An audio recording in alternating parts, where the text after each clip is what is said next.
Hi everyone. In today's conversation with authors, today we have someone special here because this is the first time that it's not only an author but also an audiobook narrator visiting the channel. And today we have Travis Baldree, the Hi. author behind the author behind Legends and Lattes, and also the audiobook behind so many books, so many books.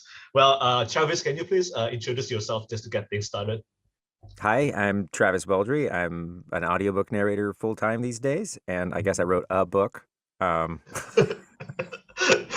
and I spent 20 years making video games. Anyway, that's me. Yeah. So you have been audiobook narrator for years now, and Legends and Lattes is your debut novel. Is this something that you plan on or worked on for years? Because when I finished the book, you mentioned in the acknowledgement section that you wrote this in your NaNoWriMo. Yeah, yeah. So it was certainly not a long-term plan. For Oh, anybody who doesn't know what NaNoWriMo is, it's National Novel Writing Month. It happens every November. I've tried many times to finish NaNoWriMo, and I have never succeeded before. This is the first time I've finished. Um, I was on another podcast a few days ago, and somebody brought up a hmm. clip of me a year ago when they asked me if I would ever write a book after narrating a bunch, and I said, "No, I'm not going to do that. It's way easier to read audiobooks. I just get to kind of come in and put the whipped cream on the cake at the end. Yeah, I'm never going to do that." And then a year later, I guess I did it. But um, a friend of mine who's also an audiobook narrator, Avon Shore, convinced me to do it. So we were nano buddies. We helped keep each other on task for the month, and we both finished our books. Oh, Um, nice. but there wasn't really any grand plan for it apart from writing the book. So Oh, I really only released it because I wanted to see what my authors go through when they release, because I work with lots of indie authors and they yeah. all go through KDP. And I've never seen that side of it. So I thought, well, I'll get a cover and I'll format it and I like to learn stuff. I'll Uh, figure out how it all works and I'll release the book and nobody will care, but I will have done it and I will know how it works. And so that was my plan. yeah. Um, and then it was just a little unexpected after that. Yeah, I remember that you keep on mentioning that, okay, I didn't expect this. I didn't know what to do. You didn't even include a pre-order link when No, you, I wasn't planning on anything. I got my final cover artwork and I posted it on Twitter and it kind of yeah, blew up and I yeah. and I fortunately I had the book on already uploaded and set up on Amazon because Ah, I had done all the work up front to kind of figure it out, but I wasn't planning on doing the pre-order yet. Or even maybe doing one. I thought I might just put it live. Uh, but then I felt like, oh well, I better I better do it real fast. and it worked because your book actually within less than a month already has 1,000 reviews on Amazon and also on Goodreads. I think that's truly impressive. It's crazy. It's crazy. It's certainly more than I expected. I'm amazed that it got the response that it did. I'm really grateful it did. Hmm. Um, and it's been nice because it's mostly a book about being nice. Yeah, yeah, it is. And so when people like it, the responses are nice. So you get kind of like a nice reflected feedback from it. So Hmm. it's been really nice. It's been a nice few weeks. Mm, yeah, I bet. And I really love the book. It's really chilling and wholesome. That was what I And needed. And mm, I didn't think about the fact that anybody else would need that. I just really needed it at the time because of everything. yeah, everything. And I was wondering because for a book like Legends and Lattes, it can be described as wholesome, chilling, relaxing, and cozy. And so there is no war scene, there is no like heavy battle scene, there isn't anything like that. And I was wondering, is this the direction that you're planning to take for maybe the future of your books or series? Um, I'm not against action or stuff happening. I Mm. wanted a challenge for this one where nobody died in the book. And Mm. well, that's not exactly true. There's the only piece of action is the very first line where Ah, where yeah, yeah. she kills the Scalvert, and the only other potential death happens outside the book. Ah, Um, okay, okay. so I kind of wanted to, if I can I make this work without having to somebody get hurt or be in mortal peril? Because obviously I read a lot of action books, Yeah. a lot. That's mostly what I do. So I was like, well, I'd like to do something different than that. That's like a little bit more. It was just kind of like the challenge I set for myself. I would not say so. I know what the next book is, and I'm Ah, yeah, I'm taking my notes and I'm about to start outlining it. And it's got a little bit more action and parallel, Mm, but it's still like very small scale. It's not like mm, it's not wars, it's not ancient evils or demons breaking in. It's more like human scale conflict stuff. mm, And it's not an action or combat focused story. mm, Um, yeah. I think where I've kind of ended up is like, and I wasn't thinking about this at the time, is there's Mm, very kind of like Terry Pratchett sort of approach to books, which mm. is that they're usually about something, like some concept or whatever. Most of my stuff is probably going to be really personal, kind of like human level things, like I don't like my job and I want a new job, which is basically what Legends of Lattes is. Um, and then each story can kind of stand alone and they sort of build over time and characters can kind of like crisscross, but it's not uh, one big epic series. It's just something that you could read in any order that has a lot of the trappings of fantasy so you can do interesting stuff, but is about being a person. well, it worked for this world, and I think it really will work for this series too, because I think that's the best plan for this series, especially after the reception of Legends and Lattes. Yeah, now I'm like, boy, do I have to make sure that there's baking in every book? I don't know. And because Legends and Lattes always, well, most of the book revolves around coffee making, business building, and also baking. Is this like your hobbies in real life? No, I mean I like coffee. I like Okay. coffee. Okay. And I like food, but I'm not like a baker. That's not like my Oh, hobby. I appreciate it a lot, and I love the yeah, smells yeah. of it and the stuff. And I really miss going to a coffee shop and being in that environment with those things. I got a lot of nostalgia for that, especially right now when Yeah. not a lot of going to coffee shops and sitting around and seeing people and smelling cinnamon rolls. Um, so for me, maybe the switching jobs is certainly something that's very relatable to me because I've done that a lot, and it's Hmm. found out that it was something I could do late in life, and that it was better for me to do it. Yeah.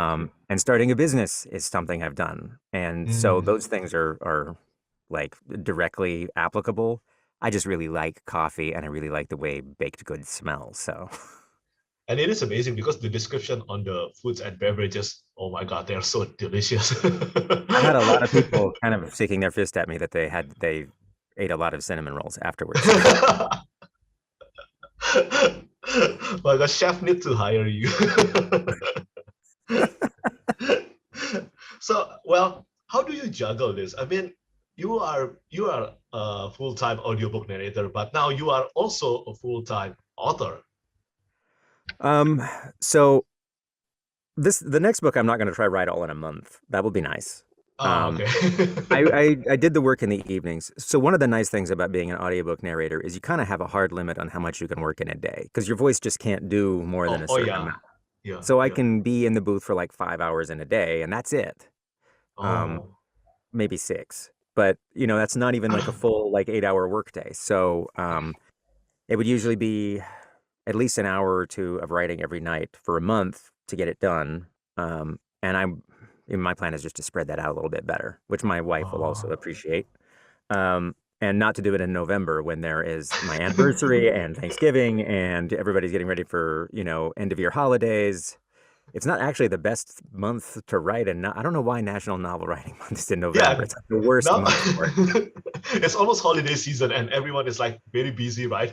Yeah, everybody's got something going on, or travel, or trying to get things done before the holidays. It's like a terrible month. So I'm gonna try and write outside of November this time.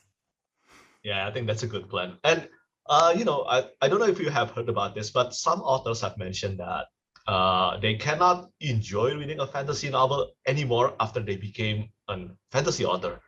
But your job is literally reading a fantasy book by fantasy authors. So do you feel this kind of problem maybe? I'm really picky. I'm Uh, really picky about what I'll read. hmm, I If something doesn't grab me and sustain my interest past the first chapter, I don't read it because I don't have time. So I really like hmm. novellas now. Ah, okay. I really enjoy novellas because usually you know they're gonna finish. I mean, it's gonna be a real complete story, and there's a certain amount of like efficiency to like getting a good story written in that length. So if you find a good Mm. novella, it's really enjoyable, and I always finish them. So in between Ah, reading, about I read, I mean, I'm reading books literally every single day. So yeah. having things in between, it's nice to have short. But I like fantasy. I like sci-fi. What I read. Sisters of the Vast Black. Dang it, I forgot. It's about the nuns in space and the ships that they grow. Whoa. It was a really cool sci-fi novella. Ring Shout was another one I read recently. Yeah.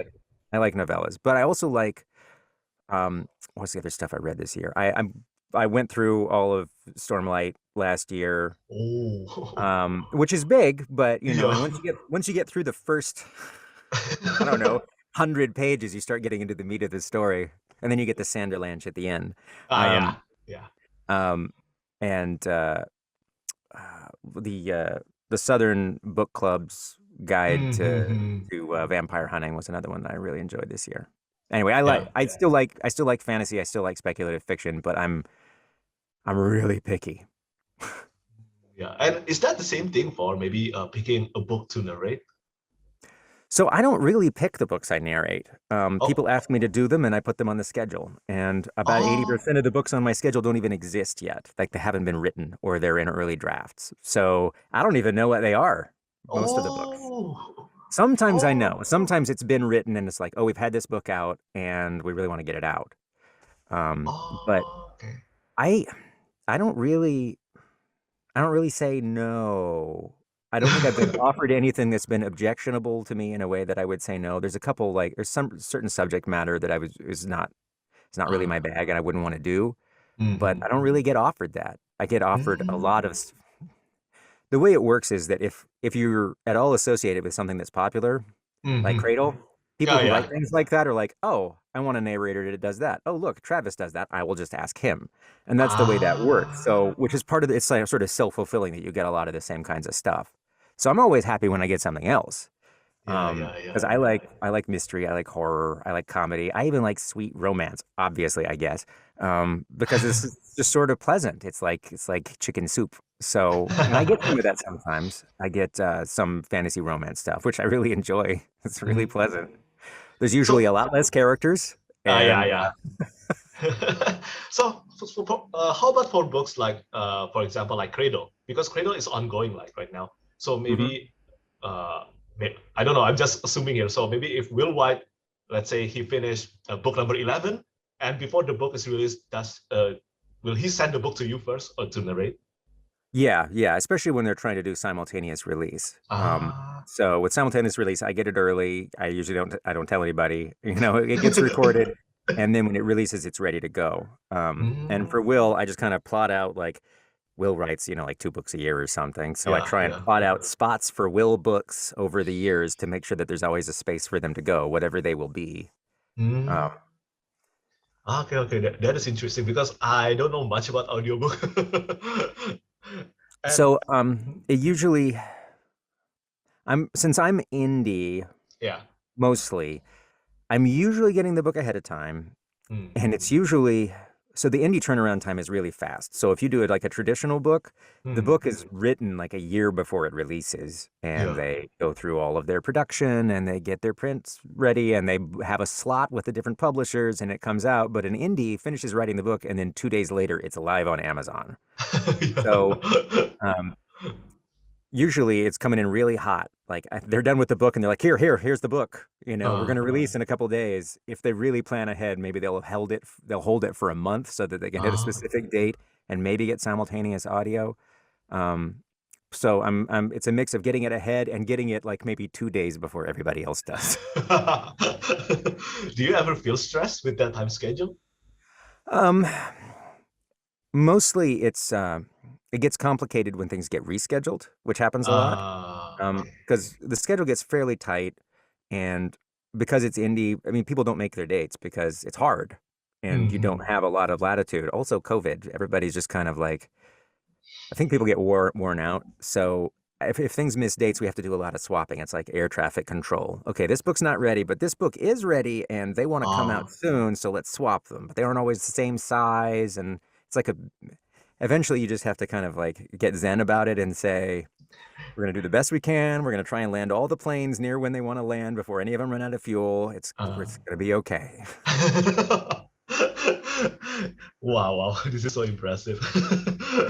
And what if I ask you to recommend only one series to a new reader? Which series would you recommend? That isn't Cradle. I mean, because Cradle is the Yeah, first one that I would recommend because it's just so fun. It has such broad appeal. I love Cradle. yeah, I agree. It is fantastic. That book. If we're recommending a series that's not Cradle, man, it's really hard for me to narrow this down. Um, it depends on what kind of stuff you like. If you are Hmm. big into like the gamelit side of things, I would say Cal Kiran's Ripple System, Shadeslinger, Oh. Black Sand Baron. They're just really fun and they have like the best banter ever Mm. with Frank the Talking Axe. They're really, really, really good. Um, I'm a big Eden Hudson fan, and I think Eden Hudson needs lots and lots of love because her books are great. Death Cultivator is so fun. I really enjoy it. That's already I've given you two that aren't Cradle. So I'm not even answering the question right, but I just want to make sure It's okay. It's okay. Uh, so this is the first time that you narrate your own books, right? So I don't think there is a lot of authors who done that. I know that Christopher Bullman. I don't know if you know him, but he's the author behind the Black Tongue Thief. I think yeah, Yeah, yeah. he also narrate his own book, and also there's also Josh Erickson. Yeah, he also narrate his own books. So I think you're the third one that I know who do this. And how do you feel about this? Do you think it's difficult or It was the easier? easiest book. It was the easiest narration I've ever done. The easiest narration I've ever done. Neil Gaiman also does it. Oh. Julia Whalen is the other professional audiobook narrator I know that writes and narrates her own stuff. She did My Oxford Year. But so when you're reading somebody else's book, how Mm. hard it is based on how close you are to the way that the author thinks, because you're reading your way through a sentence and you're kind of anticipating where it's going to go. Yeah, yeah, yeah, And yeah, the yeah. closer you think to the way that the author thinks, the less likely you are to make a mistake or anticipate the wrong thing. Uh, Um, so there's no way to get closer to what the author thinks than being the author. So, and yeah. to be honest, when I wrote it, I was kind of narrating it in my head because that's the way I think now about writing. So I Yeah, kind of already did it. yeah, yeah, yeah, yeah. That's interesting. It is So kind of interesting. I yeah. was a little worried about it, but it was the easiest narration I've ever done. So in a way, your experience as an audiobook narrator definitely helps in your writing. It helps a lot because Yeah. it's like, so if you read a book Hmm. and there's something that you don't like or that is like slow for you or whatever, you just skim Uh, it, right? I don't. uh, I mm, take everything that's in the book and I try and make it work the way the author wanted it to work. But that really quickly gives you an idea, especially because you're reading a variety of stuff. People who are authors who have written, 20 books and people who are it's their first. yeah, yeah. All kind of range of skill, all kind of range of approach. So as you're reading all this out loud, you're just learning a whole bunch. You're like a lot of it is just learning what you like. Like Mm, this is what I want out of a book, and this book is yeah. giving it to me, and this one I have to work a little harder to get it. So what's different between the two books? It's like you're A/B testing all the time. So I think it's hugely valuable. Um, a lot of authors say when they're proofing, if they read the book out loud, they find all Mm. kinds of problems. So I'm basically doing Oh, that on 80 books a year, every single day, all the time. So it feels like it's like some sort of supercharged learning mechanism for figuring out how I want to do stuff. So I didn't think wow. about it that way until I wrote, but then it was like, oh yeah, all these things I'm thinking about while I'm reading this out loud, I'm using right now, which is neat.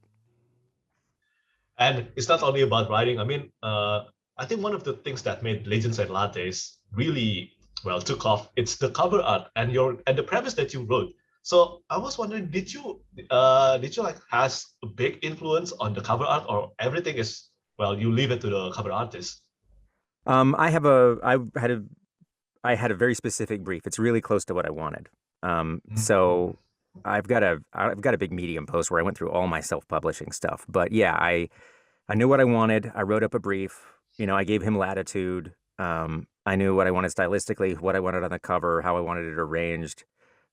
And then you have to make sure you give the artist room to be expressive and do stuff. You just have to be clear about the vibe and the elements that are important to you.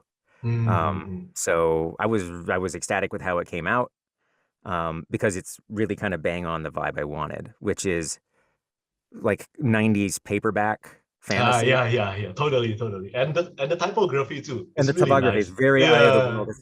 It's very Wheel of Time, like 90s Wheel of Time cover kind of typography. That whole Tor Daw books Yeah. era where Yeah. Kevin J. Sweet, or was this Kevin Sweet? Daryl King Daryl. Sweet. Daryl Sweet. Daryl. He did all those paintings, all those amazing oil paintings. That Yeah. whole era of art, so cool. I miss those. Yeah. Um, It and then worked. It also worked. there's a lot of like there's like people who didn't read things in that era, but they're all watching Critical Role or playing D&D now. And Yeah, I think yeah. it works for them too, even if they don't have that experience of sitting around with those old paperbacks. Yeah. I mean, I didn't have that experience with all those paperbacks back then. I just saw them and just kind of, oh, this looks really classy, classic fantasy. Yeah, That's it. yeah. And It's I got the think, very kind of D&D. yeah, and I think Legends and Lattes kind of reminded us of all those cover art. And also at the back cover, is that Timbo? Yeah, that's Thimble on the back. That's Oh my Thimble on the God, back. I knew it. He's this I, he's the secret present for getting the paperback version. yeah. I kept on saying, right, when I was reading the book, okay, I need a fan art of Timbo making cinnamon roll. I need it now. And then when I saw the back cover, oh wait, that's Yep, there Timbo. he is. There he is. do you do you consider him as your favorite characters in Legends and Lattes? I mean, Uh, that's probably everyone's favorite, right? I've had people tell me different favorites. Oh, Everybody, really? which is actually kind of nice. It's nice that uh, there's multiple favorites. uh, I don't know if Cal might be my favorite. I don't know. I like mm, curmudgeons, so I like Cal a mm, lot. I like all of them for different reasons. So, yeah. which is nice. I like that I like my characters, that I like thinking about them. Which is probably one of the reasons I managed to finish writing the book. Yeah. And you wrote all of them from the perspective of Viv, right? Yeah, So, I wanted to keep it one single perspective if I could, just to make it mm, simple. mm, will you be writing, for example, multiple point of view in the future? I'm not gonna say I wouldn't, but I like Uh, single point of view. I like single point of view. mm, Especially yeah. because of the kind of things I mostly want to talk about are like personal. So like Hmm. because they're personal, it's like from this person's perspective, this experience, what's that like? So I Yeah. will probably tend toward a single POV. I tend to get annoyed at multiple POV books a lot of the time because the character I wanted to keep reading about suddenly I'm not. Yeah. I know And what then you I want mean. to flip. I want to flip a chapter and then go like, yeah, but I was in the middle of this. I don't want to be cut off from it. So I understand why it's done, and especially for epic fantasy, it gives you all kinds of different perspectives on something. But since I'm not really Hmm. writing epic fantasy, I'll probably keep it closer. Yeah. Yeah, I get it. And this is to go back to what I said earlier because the reception for Legends and Lattes has been truly incredible. As I said earlier, that this has attained more than 1,000 reviews on Amazon and also 1,000 ratings on Goodreads with an average of 4.5. That is truly impressive because I've been reviewing books for more than 5 years now, and something like that doesn't happen often, especially not within a month. So, do you have maybe advice for new authors going to start self-publishing? Hmm. I don't know if I have enough experience to give advice that's useful. It Because I've will got be like a sample useful. size of one, and I know that there's just a certain amount of luck to it, right? Yeah. So, I guess even though I didn't expect anything, I still tried to polish it and write it and present it Mm, like it could be successful. So mm, the it's well edited. It's, went through multiple rounds of edits, it's polished. I paid for a cover, and I spent money to get what I wanted. I didn't get something for $50 on Fiverr. Um, and yeah. the layout's done nice. I tried to have everything done like I was doing it professionally and not like I was just half-assing it. Yeah. Um, I did a big Medium article that I've got linked somewhere that has everything I learned from self-publishing, and it's long. It's like 9,000 words long. It's long. And so if somebody wants to have a look at that and is thinking about self-publishing, I dumped everything I've got all the way down to sales numbers and the whole process for making a cover and everything about KDP and Audible and Ingram Spark and the whole 9 yards. So I tried to make that info available. As far as advice, though, just do something simple. For me, it was doing something simple. So I said this before. I was telling Will this when I was talking about it. I I used to make video games, and new video Yeah. game developers would come up all the time, and they would say, I want to make like GTA, World of Warcraft with like a Mass Effect story, and it's going to be the biggest, most amazing thing ever. And I'm like, you should just make Tetris. You should make Tetris. You should learn how to make a game and make Tetris. And this book is basically my Tetris. All my other tries at Nano were too complicated. They were like multiple Oh, POV, or it had to be the biggest, most epic story. It had to do the most thing. And this is the first time I did something simple. And there's nothing wrong with simple. You can still make a yeah. good book that's simple, and you might finish. So maybe just don't bite off more than you can chew. Yeah, I understand. Oh, by the way, what? You were working in gaming industry for 20 years? Yeah, yeah. I Wow. ran Runic Games, Torchlight, Torchlight 2, Fate, Rebel Galaxy. Those are mine. So I did Wow. that for a long time, and then decided I was done and switched jobs. I That, hung up my sword yeah. and went and did something more calm and nice. Wow, that is a long time, 20 years. I know I'm old. I'm No, old. I'm like 35. that's not what I meant. I'm just it just makes more sense now that Legends and Lattes story are like that. Yeah, I It mean, makes it more was sense. pretty Viv's me for the most part, you know. Mm, It's something yeah, hard for a long time that kind of bruises you a little bit. Making games is difficult, and yeah, um it's it's very stressful, and yeah. there's a lot of there's a lot of heat Yeah, yeah, yeah. in that space. And so switching to audiobooks and working with book people was like just such a nice change. It's just so different. It's so What different. what made you decide to switch to becoming a narrator in the first place, especially after Um, 20 years of gaming? I was doing it on the side and I liked it. So Ah, I started reading Cradle before I quit. I was still making games while I did the first few Cradle books. And I okay. just enjoyed it because it was so pleasant. And I was like, man, Mm, maybe I could just do this. So I finished the yeah, last game I did, and then I said, yeah, I'm going to switch to doing this full time. And I have not looked back. And it was the right thing to do. yeah, it definitely is. And by talking to a lot of readers, I mean, a lot of them actually, myself included, actually want you to become the audiobook narrator for one of Sanderson's secret project. I would love to do one of them. I would love to do one of them. I don't even care which one. It would be amazing. It would be Yeah, really yeah. cool. Yeah, but the second one though, The I second forgot one's the really close to the kind of things I end up doing a lot. exactly, exactly. I talk about it with my co-bloggers, and they all said, "Wow, this second one, this has to be Travis Baldree." Everyone said that. We'll see what they do. I'm just really curious how it works out. If it don't, I'm just happy that people, put me up on a list and said, "Hey, it would be cool to have Travis do it." So even if it doesn't happen, I've still got a little Yeah. glow. So And a lot of people actually mentioned it. A yeah, lot. so it would be really wild. It would certainly be an addition to a really wild year. What is turning out to be a really wild year, a very unexpected year. So I think this will be a great year for you.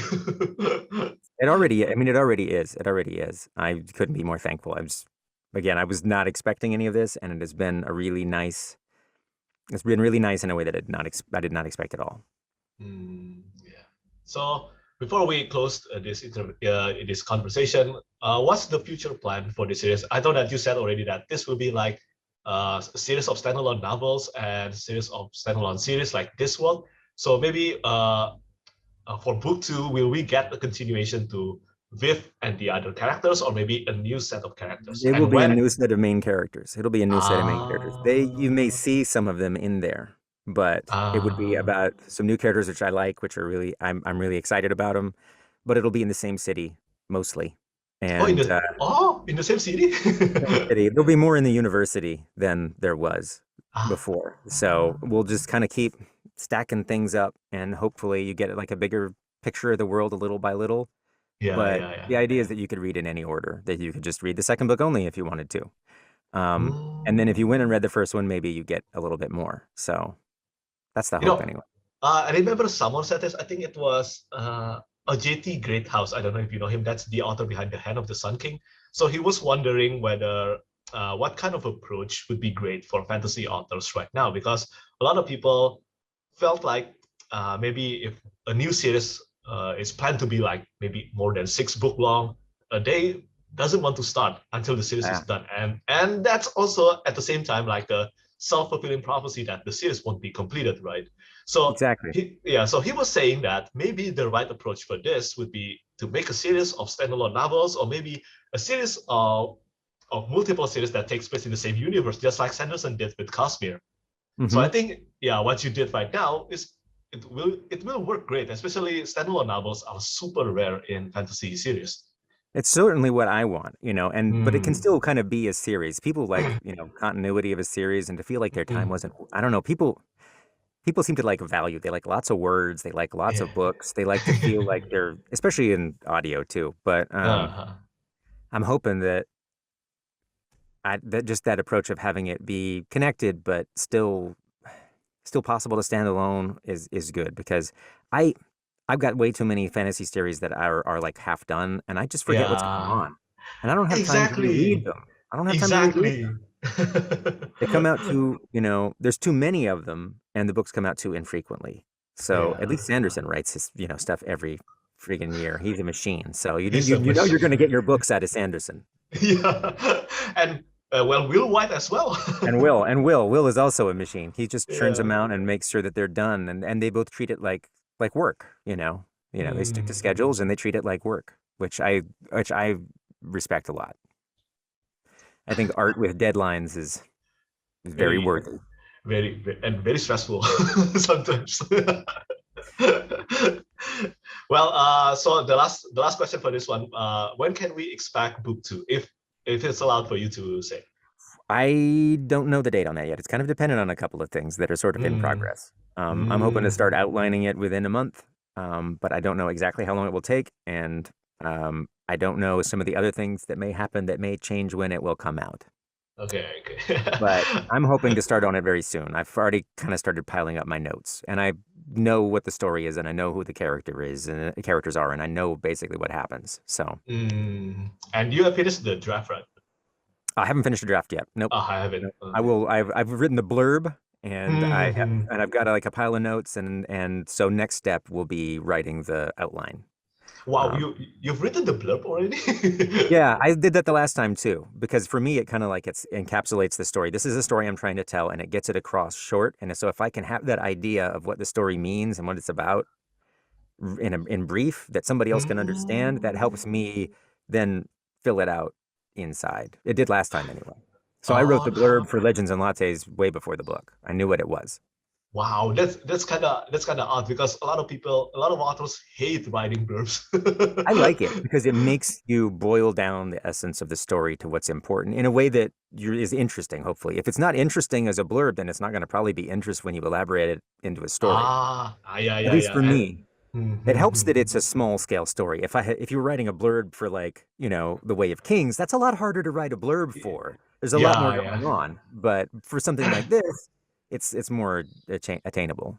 yeah. And the Way of Kings is like condensing 400,000 words into Yeah. one Good luck. page. Good luck. What's your blurb? Okay, so yeah, this has been really fun. And please, if you haven't read Legends and Lattes, I highly recommend you to pick it up. It is one of my favorite books of the year right now, and yeah, I think it's really good, and I think every fantasy reader should check it out. Seriously, thank you so much, Travis Baldree, for visiting this channel. Thank you so much for having me. I had a great time. Yeah, bye bye.